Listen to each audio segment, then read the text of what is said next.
আহ, চমৎকার শিকার। আজ তো তোর পালকগুলো যেন আরো উজ্জ্বল। অবশেষে জালে ধরা দিলি। আজকাল রাজমহলে বুনো পাখির মাংসের কদর। রাজামশাই নিজে শিকারের খোঁজ নেন। আজ তিনি খুব খুশি হবেন। অর্জুন দ্বিতীয়বার তীর ছুড়ল, নিশ্চিত করলো পাখিটার যেন কোনো জীবন অবশিষ্ট না থাকে। পাখিটি ছটপট করে মারা গেল। অর্জুন পাখিটি তুলে নিল এবং গর্বিত ভঙ্গিতে গ্রামের দিকে চলল। অর্জুন একটি সুন্দর মৃত পাখি হাতে নিয়ে হেঁটে আসছে। তার মুখে এক ধরনের বিকৃত নিষ্ঠুর হাসি। অর্জুন, কি করছিস এসব? এটা কোন ধরনের নির্দয়তা? হাতে কি একটা নিরীহ পাখি? আরে মোড়ল মশাই, ভালো তো। এই তো একটা চমৎকার শিকার পেলাম। এটা শিকার নয়, আমার জীবিকা, আমার কাজ। শিকার পেয়েছিস ভালো কথা, কিন্তু পাখিটা তো তোর জালে ধরা পড়েছিল অর্জুন। সে তো তার আশ্রয় ছিল। তাকে এভাবে নির্মম ভাবে তীর মেরে ফেলার কি প্রয়োজন ছিল? তোর তো ইচ্ছা হলে তাকে মুক্ত করে দিতে পারতিস। হা হা হা, মোড়ল মশাই, আপনি সাধু সন্ন্যাসী, আপনার ধর্ম উপদেশ দেয়া, কিন্তু আমি শিকারী। এই পাখি আমার ধনিরাম শেঠের কাছে মোটা দামে বেচি। সে এটাকে রাজমহলে সরবরাহ করে। রাজামশাই বুনো মাংস খেতে ভালোবাসেন। যেই প্রাণীকে আজ না হয় কাল মরতেই হয়, তাকে আমি একটু আগে মারলে কি এমন পাপ করলাম? বরং আমার পরিবারের জন্য দুটি পয়সা কামালাম। অর্জুন, তোর হৃদয়ে দয়াময় সহানুভূতি শব্দগুলোর কোনো অস্তিত্ব নেই। এই অহংকার, এই নিষ্ঠুরতা তোকে ধ্বংস করে দেবে।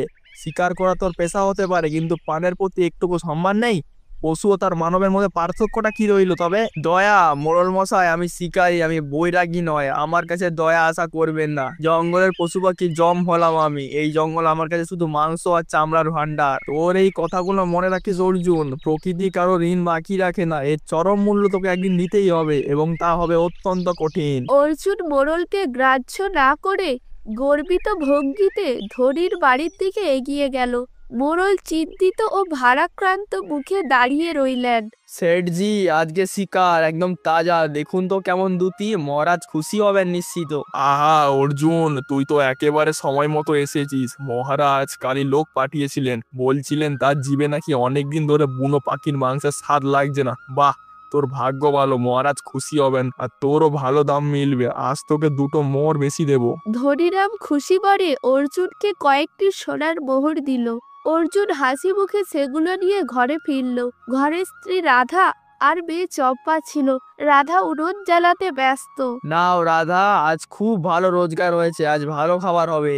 ভাগ্যিস, কদিন ধরে তোমার খুব কপাল ফিরছে। ভগবানের সব দয়া। ভগবানের দয়া নয় রাধা, এটা আমার হাতের তীর আর পৌরুষের ফল। হ্যাঁ, কিন্তু আজ আবার মোড়ল মশাই জ্ঞান দিচ্ছিলেন, পাখি মারিস না, জীবন হত্যা মহাপাপ। এইসব অর্থহীন কথা আর কি। বাবা, মোড়ল জেঠু কি ঠিক কথাই বলেন? এ কি শুরু করলি চম্পা? তুই আবার এইসব কথা কেন বলছিস? তুই আমার মেয়ে। আপনি শিকারী হতে পারেন বাবা, সেটা আপনার কাজ, কিন্তু পশু পাখিদের এমন নির্মম ভাবে কষ্ট দিয়ে মারেন কেন? আপনি যখন তীর ছোড়েন তাদের চিৎকার শুনে আমার রাতে ঘুম আসে না। তাদেরও তো কষ্ট হয় বাবা। তাদের কষ্ট দিলে কি ভগবান খুশি হন? ফালতু কথা বলবি না, চুপ কর। এই মোহরগুলো কোথা থেকে আসে জানিস? যদি আমি শিকার না করি তবে তোকে কি খাওয়াবো? আমাদের পেট কিভাবে চলবে? তোর পেটে খাবার দিতেই তো আমাদের এত রক্ত লাগে। শিকার করাই আমার পেশা, এটাই আমার ধর্ম। এই নিয়ে আরেকটু কথা বলবি না। অর্জুন রাগে ঘর থেকে বেরিয়ে গেল। রাধা নীরবে চম্পাকে বুকে টেনে নিল। চম্পার বুকটা বিষণ্ণ হয়ে গেল। রাধা দীর্ঘশ্বাস ফেলে উনুনের দিকে তাকিয়ে রইল। পরের দিন সকালে অর্জুন আবার জাল পাতল। সে গভীর মনোযোগ দিয়ে অপেক্ষা করলো, কিন্তু সন্ধ্যা পর্যন্ত কোনো পাখি বা পশুর দেখা মিলল না। শূন্য হাতে বাড়ি ফিরে এলো। কি হলো? আজ এত মন খারাপ কেন? তোমার হাত এত খালি কেন? আর বলিস না রাধা, এমনটা আগে কখনো হয়নি। আজ এমন হলো যে আমার বহু পুরোনো জালে একটিও শিকার পড়লো না। এই প্রথম শূন্য হাতে ফিরতে হলো। কাল নিশ্চয় হবে। চিন্তা করো না, হয়তো আজ দিনটা ভালো ছিল না, কাল নিশ্চয়ই শিকার মিলবে। তুমি হাত মুখ ধুয়ে নাও। কিন্তু পরের দিনও একই ঘটনা ঘটলো। তারপরের দিনও এভাবে দিন পেরিয়ে যেতে লাগলো। সপ্তাহ কাটলো, মাসে। জঙ্গল থেকে যেন সমস্ত জীবজন্তু হাওয়া হয়ে গেল। অর্জুনের শিকারের স্থানগুলো যেন জনমানবহীন মরুভূমির মতো। অর্জুনের কপালে দুশ্চিন্তার ভাঁজ বাড়তে লাগলো। অর্জুন, এখন কি হবে? আর কতদিন এভাবে চলবে? ঘরে যে শেষ চালটুকু ছিল সেটাও আজ শেষ।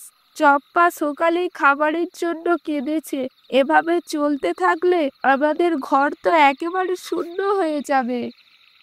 জানি না রাধা, জানি না, আমার মনে হচ্ছে কোনো অভিশাপ লেগেছে। প্রকৃতি যেন আমার উপর মুখ ফিরিয়ে নিয়েছে। বনের পশু পাখিগুলো যেন আমার উপস্থিতি টের পেলেই সরে যায়। পরদিন সকালে জঙ্গলের পথে অর্জুন ক্লান্ত ও হতাশ হয়ে ফিরছিল। তার গায়ে শিকারের কোনো গন্ধ নেই। তখনই ধনীরামের সাথে তার দেখা হলো। ধনীরাম নতুন শিকারীর খোঁজ করতে বেরিয়েছিল। আরে অর্জুন ভাই, কদিন ধরে তোর দেখা নেই কেন? কোনো ভালো শিকার আনলি না? মহারাজ নতুন শিকারের জন্য অস্থির। বাজারে তোর নাম আর শোনা যায় না কেন? আর বলবেন না শেঠজি, গত কয়েক সপ্তাহ ধরে আমার জালে এক ছোট কারবিড়িও ধরা পড়ছে না। কিছুই বুঝতে পারছি না আমার ভাগ্য কেন এমন হলো। আহা, এ তো তোর চরম দুর্ভাগ্য। শিকারী মনে হচ্ছে তোর ভাগ্যে কোনো ঘোর দোষ লেগেছে। শিকারী হিসেবে তোর নাম এখন ইতিহাস। এখন মনে হচ্ছে আমাকে অন্য কোনো আরো দক্ষ শিকারী খুঁজতে হবে। তুই বাড়ি যা, বিশ্রাম নে। ধনীরাম হাসতে হাসতে চলে গেল। অর্জুন পাথরের মতো রাস্তায় দাঁড়িয়ে রইল। সে ঘরে ফিরে রাধাকে সব জানালো। রাধা কাঁদতে শুরু করলো। চম্পা ভয়ে মা বাবার দিকে তাকিয়ে রইল। পরের দিন সকালে সূর্যের প্রথম আলো পড়েছে উঠানে। অর্জুন তার পুরনো তীর ধনুক নিয়ে বেরিয়ে যাচ্ছে। রাধা তাকে ডাকলো, শুনুন, আজ তো একেবারে শেষ দিন। গত কদিন ধরে খালি হাতে ফিরছে। আমাদের ঘরে এখন একদানা শস্যও নেই। শুধু জল খেয়ে থাকা ছাড়া আর কোনো উপায় নেই। আজ যদি আপনি কিছু না আনতে পারেন তবে আমরা নিশ্চিত উপোস করব। চম্পার মুখের দিকে একবার তাকান। চিন্তা করিস না রাধা, আজ আমি মরি। আমার বিশ্বাস আজ নিশ্চয়ই কিছু একটা হবে। আজ আমি খালি হাতে ফিরবো না, আর ফিরলেও সেটা আমার শেষ দিন হবে। অর্জুন গভীর জঙ্গলে গেল। সারাদিন সে ক্ষুধার্ত ও ক্লান্ত হয়ে অপেক্ষা করল, তবুও কিছুই পেল না। সন্ধ্যা ঘনিয়ে আসছে। সে একটি বিশাল গাছের নিচে বসে পড়ল।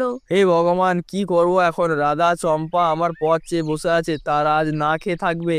এই পাপের বোঝা আমি কি করে বইবো? হয় আমাকে কিছু দাও, না হয় আমার জীবন নিয়ে নাও। হঠাৎ তার মনে একটি ক্ষীণ আশা জাগলো। ঝর্ণার কথা মনে পড়ল। হ্যাঁ, ঝর্ণার আশেপাশে যাই, সেখানে জল খেতে আসা কোনো শিকার নিশ্চয়ই মিলবে। হয়তো এটাই সেই চেষ্টা। কিছুক্ষণের মধ্যেই অর্জুন এক সুন্দর, শান্ত কিন্তু রহস্যময় ঝর্ণার কাছে পৌঁছালো। জলের ধারা তীব্র বেগে নামছে। সে চারিদিক তাকাতেই তার চোখ আটকে গেল এক অদ্ভুত অবিশ্বাস্য দৃশ্যে। একটি সোনার বক। এ কি সোনার বক? এ তো পুরোটাই সোনা দিয়ে তৈরি। কি অপূর্ব দ্যুতি! এই ঝলকানিতে যেন আমার চোখ ধাঁধিয়ে যাচ্ছে। যদি একে ধরতে পারি তবে তো আমার শুধু অভাব নয়, আমার 7 পুরুষের অভাবও দূর হয়ে যাবে। অর্জুন বকটিকে ধরার জন্য পা বাড়ালো। লোভের বশে দ্রুত চলতে গিয়ে তার পা হড়কে গেল। সে ঝর্ণার হিমশীতল জলে পড়ে জ্ঞান হারালো। কিছুক্ষণ পর অর্জুনের জ্ঞান ফিরল। সে দেখলো সেই সোনার বক তার সামনে স্থিরভাবে দাঁড়িয়ে আছে। তার চোখ দুটোতে এক অলৌকিক জ্ঞান। তুমি বড়ই নিষ্ঠুর শিকারী অর্জুন। লোভ আর হিংসা তোমার রক্তে মিশে গেছে, কিন্তু তোমার মন এখনো পুরোপুরি পাথর হয়নি। তোমার ভেতরে সামান্য হলেও দয়ার একটি ক্ষীণ বীজ বেঁচে আছে। এই কারণেই তুমি ঝর্ণার স্পর্শে পাথরে পরিণত হওনি। তুমি তুমি মানুষের ভাষায় কথা বলছো? কি ধরনের মায়া? তুমি কে? এই ঝর্ণা আমার রহস্যময় কেন? আমি কোনো সাধারণ বক নই। আমি হলাম এই ঝর্ণার মায়াবী রক্ষক। আর তোমার ভাগ্য এখনো পুরোপুরি শেষ হয়নি। তোমার প্রায়শ্চিত্ত বাকি। তবে এখন তোমার যাওয়ার সময় হয়ে এসেছে। না, আমি খালি হাতে ফিরতে পারি না। আমার অভিশাপগ্রস্ত, আমার পরিবার অভুক্ত থাকবে। আমার মেয়েটা, আমার স্ত্রী আমার উপর নির্ভর করে। আমাকে দয়া করুন, আমি না থাকলে তারা না খেয়ে মরে যাবে। ঠিক আছে, আমি তোমাকে সাহায্য করব, কিন্তু তার বদলে তোমাকেও একটি কাজ করতে হবে। তুমি এত নিরীহ জীবকে কেন এত নির্মমভাবে মারো? আমাকে সত্যিটা বলো, তোমার হৃদয়ের এত ঘৃণা কেন? আমি সবসময় এমন ছিলাম না। আমার যখন 15 বছর বয়স, আমি তখন বাবার সাথে গভীর জঙ্গলে শিকার শিখতে যেতাম। একদিন আমার চোখের সামনে এক বিশাল হিংস্র বাঘ আমার বাবাকে টুকরো টুকরো করে মেরে খেয়ে ফেলেছে। আমার বাবা আর্তনাদ করেছিলেন, আর আমি অসহায়ের মতো তাকিয়েছিলাম। এই দিন থেকেই আমার মনে পশুদের প্রতি এক প্রবল ঘৃণা, এক তীব্র প্রতিশোধ চেষ্টা জন্মেছে। আমি শুধু প্রতিশোধ নিতে চেয়েছি সব পশুর কাছ থেকে। বাঘ তার স্বভাববশত তোমার বাবাকে মেরেছিল, কিন্তু তুমি তো মানুষ। মানুষের ধর্ম দয়া হিংসা নয়, হিংসা তো পশুর ধর্ম। মানব তখনই মানব যখন তার হৃদয়ে দয়া জীবিত থাকে। প্রতিশোধের আগুন তোমায় মানুষ থেকে পশুতে পরিণত করেছে। আজ থেকে তুমি কোনো জীবকে মারবে না, বরং তুমি প্রতিদিন জঙ্গলে আসবে আর কোনো আহত বা বিপদে পড়া প্রাণীর সাহায্য করবে। এটাই হবে তোমার জীবনের প্রায়শ্চিত্ত। কিন্তু এতে আমার পরিবার কি করে বাঁচবে, দয়া করে বলুন। তুমি যতবার কোনো বিপন্ন প্রাণীর সাহায্য করবে, তাদের কষ্ট দূর করবে, সন্ধ্যায় ঘরে ফিরে তোমার বিছানার নিচে সোনার মোহর পাবে। সেটাই হবে তোমার কর্মের পুরস্কার, সেবার বিনিময়ে পাওয়া সম্পদ। এই মোহর শিকারের চেয়ে অনেক বেশি হবে। এই কথা বলে সোনার বকটি একটি বিশাল সোনালী আলোয় রূপান্তরিত হয়ে ঝর্ণার জলের ভেতর অদৃশ্য হয়ে গেল। অর্জুন তখনও মন্ত্রমুগ্ধের মতো দাঁড়িয়েছিল। সোনার মোহরের লোভ নয়, তার হৃদয়ে একটি নতুন অনুভূতি কাজ করছিল। ঠিক সেই মুহূর্তে তার চোখে পড়ল একটি হরিণ। হরিণটি যন্ত্রণায় কাতরাচ্ছে, তার একটি পা ফুলে আছে, সেখানে একটা বড় কাঁটা বিঁধে আছে। এটা তো একটা ভালো শিকার, দুর্বল হরিণ। একে ধরলে ধনীরাম শেঠ আমাকে অনেক টাকা দেবে, আমার পরিবারের খাবারের ব্যবস্থা হবে। অর্জুন নিজের অজান্তেই তীর ধনুক তুলল। তার পুরনো অভ্যাস ফিরে এলো, কিন্তু সঙ্গে সঙ্গেই তার কানে সোনার বকের কথাগুলো বাজতে লাগলো। মানব তখনই মানব যখন তার হৃদয়ে দয়া জীবিত থাকে। সে থমকে গেল, হাত কাঁপতে শুরু করলো, তীর ধনুক নামিয়ে মাটিতে রাখলো। না, আর না, আমি আর কোনো নিরীহ জীবকে মারবো না। আমার ভাগ্য এখন থেকে অন্য পথে চলবে। অর্জুন হরিণটির কাছে গেল। সে আর শিকারী নয়, সে এখন সেবক। সে অত্যন্ত সাবধানে হরিণটির ফোলা পায়ে হাত রাখলো। ধীরে ধীরে তার পা থেকে কাঁটাটি বের করলো। কাঁটা বের করতেই হরিণটি তীব্র যন্ত্রণায় ছটফট করলো। অর্জুন চোখের জল মুছে পাশে থাকা ভেষজ গাছের পাতা পিষে সেটিকে ক্ষতস্থানে লাগিয়ে দিল। হরিণটি শান্ত হলো। সে কৃতজ্ঞত আবেগপূর্ণ দৃষ্টিতে অর্জুনের দিকে তাকালো এবং খোঁড়াতে খোঁড়াতে গভীর জঙ্গলে মিলিয়ে গেল। অর্জুন ঘরে ফিরল। রাধা উদ্বিগ্ন হয়ে দরজায় দাঁড়িয়েছিল। কি হলো, আজও কিছু পেলে না? চম্পা খিদের জ্বালায় ঘুমিয়ে পড়েছে। না রাধা, আজ শিকার পাইনি, কিন্তু আজ আমি একটি আহত হরিণকে সাহায্য করেছি, তাকে বাঁচিয়েছি। অর্জুন রাধাকে সমস্ত ঘটনা বলল। রাধা বিশ্বাস করতে পারছিল না। তারপর ক্লান্ত হয়ে বিছানার কাছে গিয়ে বসলো। হঠাৎ তার চোখে পড়ল বিছানার নিচে, সেখানে 10টি উজ্জ্বল সোনার মোহর ঝকঝক করছে। দাদা দেখো, এ কি 10টা সোনার মোহর, এ কিভাবে সম্ভব? এই তো কিছুক্ষণ আগে এখানে কিছুই ছিল না। এখনো পর্যন্ত কেউ দরজা দিয়েও ঢোকেনি কিন্তু ঘরে। অর্জুনের চোখ দিয়ে জল গড়িয়ে পড়ল। আজ তা দুঃখের নয়, আনন্দের ও অনুতাপের জল। বকটি সত্যিই বলেছিল, আমার প্রায়শ্চিত্ত শুরু হয়েছে। ঠিক তখনই চম্পা ঘুম ভেঙে ছুটে এলো। তার চোখে জল নয়, এক নতুন আশা।